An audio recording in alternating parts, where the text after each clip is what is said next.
Okay, let's start. Worried ka din ba na hanggang ngayon, nasa May 21 na tayo ngayon eh.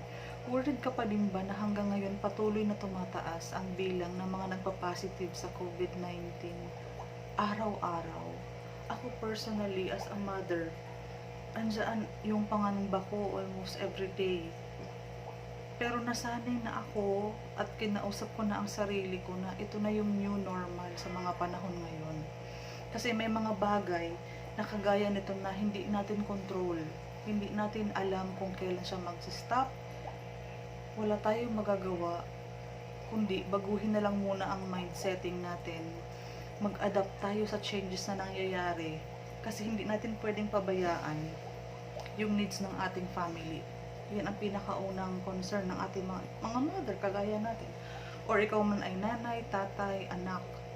Kailangan natin, kumbaga i-embrace ang reality sa mga panahon ngayon. Pero, although nakaka-depress siya, nakaka-stress siya, labanan natin.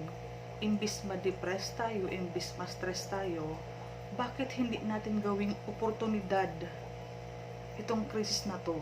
Kasi wala nga tayong magagawa. So, pag-isipan natin kung ano ang pwede maging opportunity na at least patuloy pa din kayong kumita, patuloy pa din kayong mamuhay kasi ang ating gastusin sa araw-araw hindi naman tumigil, 'di ba? At dahil matagal na nga ang COVID pandemic na ito, alam mo naman ang estado ng ating gobyerno, ng ating pamahalaan, actually ng buong mundo. Worldwide na ang krisis na nararanasan natin ngayon. Dahil nga, ulitin ko, hindi natin control, at least i-divert mo yung attention mo na magkaroon ka ng positive mindset na ano ba ang pwede kong gawin. Kasi nga, di ba, wala na akong magagawa as of now. Kasi, coronavirus is a virus. Hindi natin alam kung kailan magkakaroon ng vaccine. Ikaw, bilang ordinaryong mamamayan, wala kang magagawa sa ngayon. Ang magagawa mo, magsimula ka sa family mo, sa loob ng bahay mo kasi dyan ka pinaka-safe, maghanap ka ng oportunidad na pwede mong pagkakitaan habang naka-lockdown, naka-quarantine, hindi pwede lumabas ng bahay, hindi ka pwede magtrabaho. May mga legit kasing business online. Safe ka sa loob ng bahay mo, naka-online ka umaga, hapon, gabi, madaling araw, bakit hindi mo ilaan ang oras mo sa paghanap ng oportunidad na at least weekly pwede kang kumita, di ba? Lahat ng bagay pwede mong matutunan kasi ikaw kung empleyado ka, nagkaroon ka ng orientation bago ka nagtrabaho. Same with network marketing, affiliate business, lahat ng racket online ngayon, nagkakaroon niya ng orientation. So huwag kang mabahala kung baguhan ka, magpaturo ka sa mentor mo, sa coaches mo. Okay, sa ngayon, dahil ito yung new normal natin. Ang new normal sa mga panahon na ngayon ay nasa loob tayo ng bahay. Kasi dito nga tayo pinaka-safe. Ingatan mo ang pamilya mo. Ingatan mo ang sarili mo. Magstay at home ka muna. Okay? Dahil ngayon kasi, lahat ng business is nag-i-evolve na sa loob ng internet. Sa loob ng internet world. Even before pa man magkaroon ng COVID, talagang kumikita na kami sa online. Okay? Naka-home base kami, stay at home mom kami, sa bahay lang kumikita kami. At ang daming benefits, pinaka-benefit na dyan para sa akin as a mother, nasa bahay ako kasama yung mga bata. Isa sa pinakamalapit na benefit yan. And the rest, napakadami yan. To name a few, kinukuha ko ang income ko sa cellphone ko na lang. Pinapasa na lang yan ng company sa loob ng GCash ko or BDO ko. Hindi ako lumalabas. Kaya, nung nagkaroon ng quarantine, hindi ako masyado nag-adjust. At pasalamat ako na since 2015, marunong na ako mag-online business. At ngayon, na naka-COVID pandemic tayo, na meron tayong pandemic all over the world, gusto kong i-share sa inyo na pwede kang kumita kahit nasa bahay ka, naka-cellphone ka. Just make sure lang na meron kang internet kasi yan talaga ang pinaka kailangan natin kasi online business tayo. Okay? Online business tayo. Online, online, online. Ang pinaka-advantage na dapat mong makita is ito. Dahil lahat ng tao ay naka-internet, Lahat ng tao may hawak ng cellphone, lahat ng tao ay naka-Facebook, lahat ng tao nag-YouTube, lahat ng tao ay nasa bahay. So madaming tao ang nasa online ngayon na pwede mong maging business partner. Again, nakaka-stress ang sitwasyon natin since dahil wala kang magawa sa sitwasyon na to, gawin mo siyang oportunidad. Gawin mo siyang oportunidad, okay? Kung ikaw empleyado, wala kang trabaho as of now, okay, matuto ka, mag-aral ka, magpaturo, mag-research sa YouTube, bigyan mo ng bagong kaalaman ang sarili mo na ito kasi tinama, hindi mo alam kung kailan matapos ang COVID pandemic. Hindi mo alam kung kailan ma-formulate yung vaccine.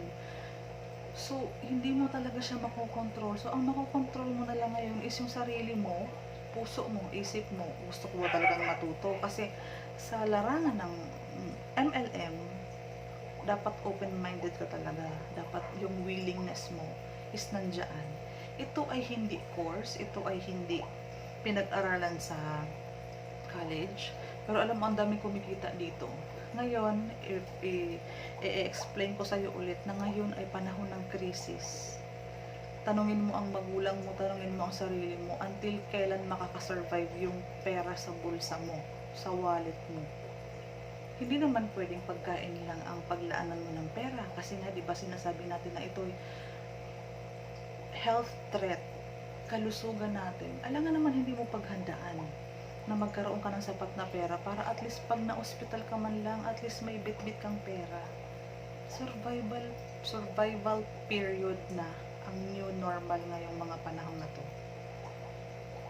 Walang nakakaalam, nakakatakot ang realidad, nakaka-stress talaga yan, lalo may mga mahal tayo sa buhay na lumalabas para bumili ng pagkain, yung paranoia na what if may makasahalubilo silang nag-positive, maging carrier yung asawa ko na lumabas, bumili lang ng gatas sa labas. Nandyan na yan. Pero kailangan, mas palakasin natin ang loob natin ngayon, mas maging positibo ang outcome, ang pananaw natin sa buhay. Kumbaga, mas ma-inspire kang lalong kumita ng pera dahil nga crisis times 10. Kailangan mo magkaroon ng ipon kasi kung hindi mo pa nararanasan yung idea na merong gera, merong sakit, ganun siya. Nasa battlefield tayo ngayon at ang kalaban natin ay virus na hindi nakikita, hindi alam kung ano ang gamot at hindi alam kung kailan magkakaroon ng gamot, hindi alam kung kailan ito matatapos. Kasi sa Pilipinas pa lang ha, ang everyday na nagpa-positive is always 200 plus. Nakakalungkot, nakakatakot, pero ang ginagawa na lang natin is magdasal. At habang pinagdadasal mo ang maging maayos ang lahat, gumawa ka ng paraan na kumita ka. Survival period. Hindi lang ikaw ang kumakain, hindi lang ako ang gumagastos, hindi lang ako ang may pangangailangan. So isipin mo ang pamilya mo, at least sila yung una mong paghuhugutan ng lakas ng loob na kahit sinasabi mo ayaw ko mag-networking, pero ngayon kasi is crisis worldwide. Hindi mo gugustuhin ang anak mo ay walang gatas, walang diaper, yung needs ng family mo hindi mo maibigay, kahit bumili ka ng vitamins hindi mo maibigay. So kailangan pagdesisyonan mo yan, baguhin mo yung mindset mo, at least magkaroon ka lang ng willingness na matuto at sipagan yung online business. Kasi sa online business, wala kang bubuksang pwesto, so safe ka sa bahay. Wala kang interaction sa tao kasi ang virtual kayo nag-uusap sa group chat lang. 'Di ba? Ang pagkuha mo ng pera mo every week, yung commission mo ba, commission based kasi tayo dito, pwede mo siya makuha sa GCash, may video ka, pwedeng online, or kung wala talagang choice is Palawan.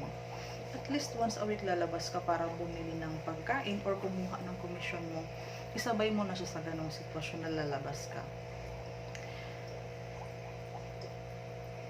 Maging positive ka, kumbaga kahit yung mga magulang mo, iniisip ko kasi is kung lahat kayo nasa bahay, pwede niyong pagtulungan yung ganitong klase ng business. Pwede niyong mapag-aralan lahat. Kasi imagine mo, ikaw ang kausap ko sa mga panahon na ngayon, na meron kang 3 kapatid na walang trabaho, na natigil magtrabaho, pero marunong kayo mag-post, marunong kayo mag kumausap ng tao, at least meron kayong abilidad na matuto ng bagong business. Tatlo kayo, magtulungan kayo sa online business na 'to.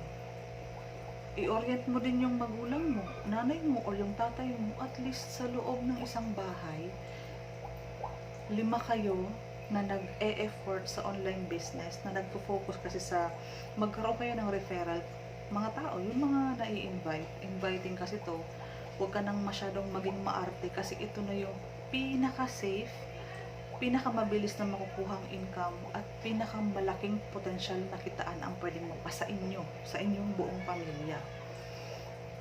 Tulungan mo yung nanay mo, tatay mo, ang 2 mong kapatid, makakasurvive kayo kung hanggang kailan man ang pandemic na ito. At least kasi dito, weekly, pwede kang kumuha ng commission.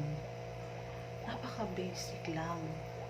Ang gusto ko lang talagang magkaroon ka is lakas ng loob. Isipin mo yung pamilya mo kasi ginagawa mo to para sa kanila. Huwag mo nang antayin na abutin pa tayo ng 3 months kasi ang ayuda, kailan ka nakatanggap ng ayuda? Kailan ka meron ka bang natanggap na cash from the government? If wala at 2 months na ngayon, paubos na yung mga ipon nyo, kailangan nyo ng bilisan na gumawa ng oportunidad. Okay. Sa online, wala kang binibentang product. Virtual lang, makakapaghanap ka na ng kausap. Ngayon, ang dami ngayon sa online kasi yung mga taong naka-lockdown sa bahay is naka-Facebook. Wala kang problema sa kung paano siya ipopromote. Aaralin mo lang kung paano mo i-execute yung pagpopromote na napaka-basic. Para ka lang nag-post ng picture na selfie mo sa Facebook mo. Promotion, marunong ka naman mag-promote. Marunong ka naman mag-copy, paste. Marunong ka naman mag-explain. Marunong ka mag-send ng video. Yan yung mga basic. Ngayon, ito kasing business na to is nangangailangan ng puhunan na napakababa lang naman ng puhunan. Kasi naman, magbenta ka ng isda, magbenta ka ng gulay, nagigets mo. Ito, nasa bahay ka lang, may team effort na sinasabi. Ang team effort kasi is pwedeng magmula sa pamilya mo muna kung 3 kayo magkakapatid. Meron ding team effort sa buong team. Halimbawa, mag-join ka sa akin, meron akong buong team. Tulong-tulong tayo sa online hanggang matuto ka. So, huwag kang kabahan, huwag kang mabahala kasi yung mga krisis na ganito, may mga oportunidad din talaga. Kailangan mo lang malaman, gusto ko lang na maging aware ka na pwede kang kumita ng malaki weekly sa online. Okay, madami yan sa online. So, kung member ka na ng team namin, at least magkaroon ka ng willingness na mas aralin mo pa ang lahat ng pasikot-sikot kasi business mo yan, dapat ma-master mo muna yan bago mo mai-offer sa mga kausap mo. Asahan mo yung team effort natin is maalalayan ka. Tutulungan ka namin sa online kasi kami kasi is ito yung pinagkukunan namin ng income talaga, as in weekly meron kaming inaasahan dito, at least maibahagi namin sa'yo kung ano yung aming pinagkakaabalahan habang naka-lockdown. Kasi as much as possible, binabawasan ko na yung oras ng panonood ko ng balita kasi nakaka-stress. Nagpo-focus na lang ako na maging productive ako sa online, kausap ko yung team namin, tinuturuan ko sila paano gawin ng tama ang business, para at least pagdating ng Sunday may for encashment sila, may income sila, may pera silang inaasahan. So, ipag-pray lang natin talaga na matapos na ito. Si Lord lang ang nakakaalam kung hanggang kailan ito matatapos. Samahan natin ng kasipagan sa online, ang ating pagdarasal, kasi tutulungan tayo ni Lord na makasurvive. Okay? Lakasan mo lang loob mo. Andito naman yung buong team natin para tulungan ka, i-guide ka. Sana sipagan mo para sa nanay at tatay mo, sa mga kapatid mo, sa mga anak mo, kasi crisis nga, di ba? Hindi natin gugustuhin na wala silang makain. As early as now, na 2 months na tayong naka-lockdown, at least gumawa ka ng paraan na makasurvive tayo hanggang matapos ang crisis na to. God bless.